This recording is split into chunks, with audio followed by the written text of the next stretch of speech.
Hello everyone! We are here to present computer tools and the disassembly and assembly of the computer system. But before that, we are going to introduce ourselves. Hi, my name is Judimel de Angeles, And I am Jamila Diayangan, and we are from St. Agustin. So, let's start. First, what is computer tools? A tool is an object that can extend an individual's ability to modify features of the surrounding environment. Here are the tools we are going to use. Phillips head screwdriver. It is used to loosen or tighten cross-head screws. Flashlight. It is used to light up areas that you cannot see. Lint-free cloth. It is used to clean different computer components without scratching or leaving debris. Cable ties. It is used to bundle cables neatly inside and outside of the computer.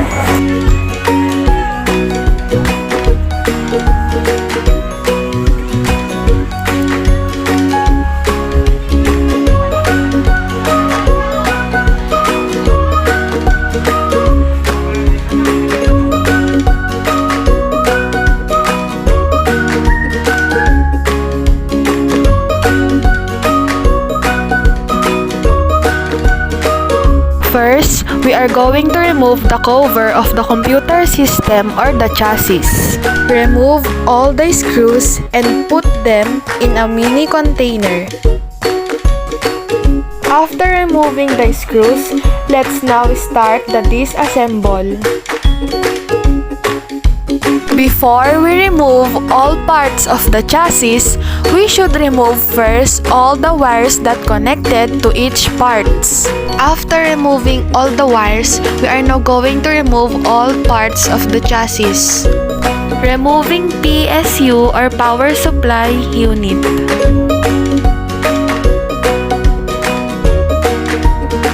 After removing the screws, put PSU on a clean bond paper. Remove the wires that connected in HDD.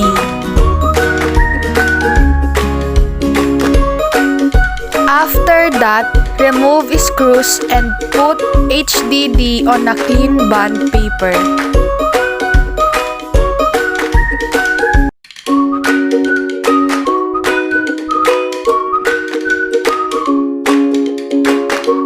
Removing OPD or optical disk drive.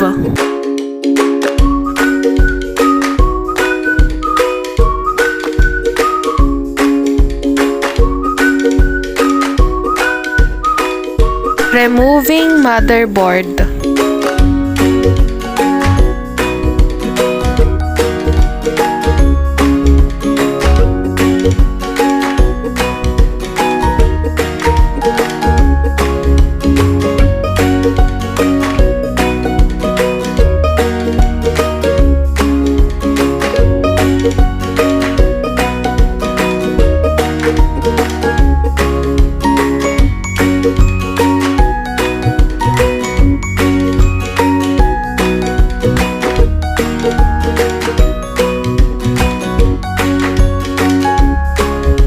Taking off the floppy disk.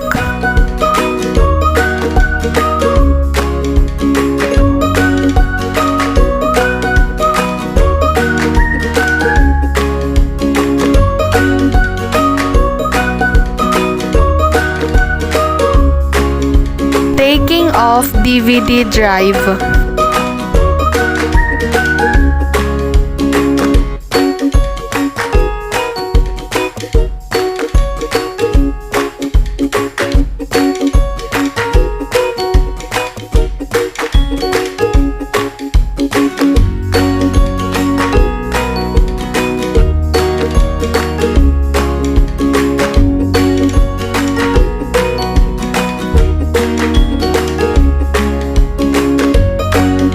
After the disassemble, next is the assemble of the chassis.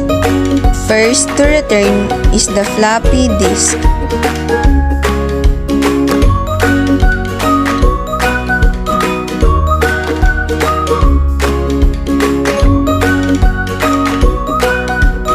Second is the DVD drive.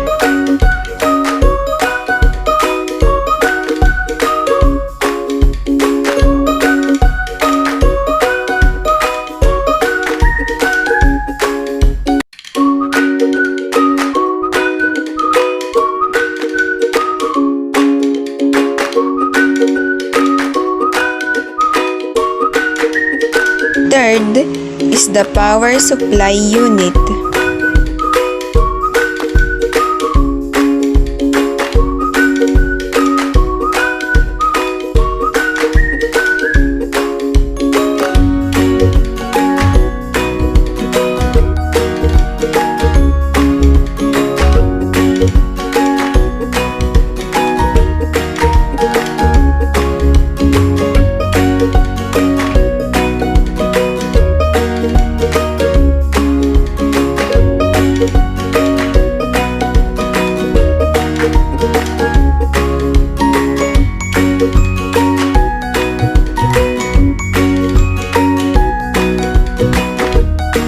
Fourth is the motherboard.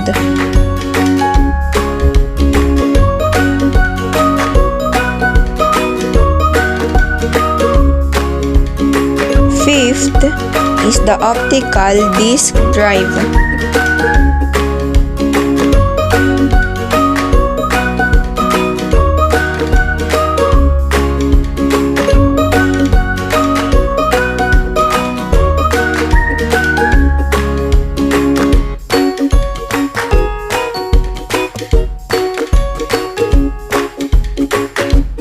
Then, the last to return is the hard disk drive.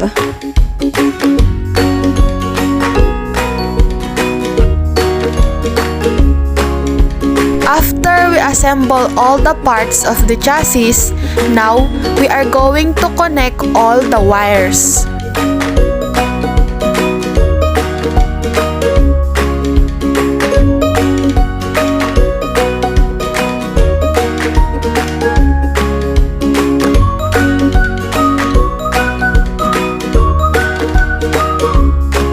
After we connect all the wires, we are going to change all the cable ties.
The disassemble, we are now going to return the front cover of the chassis.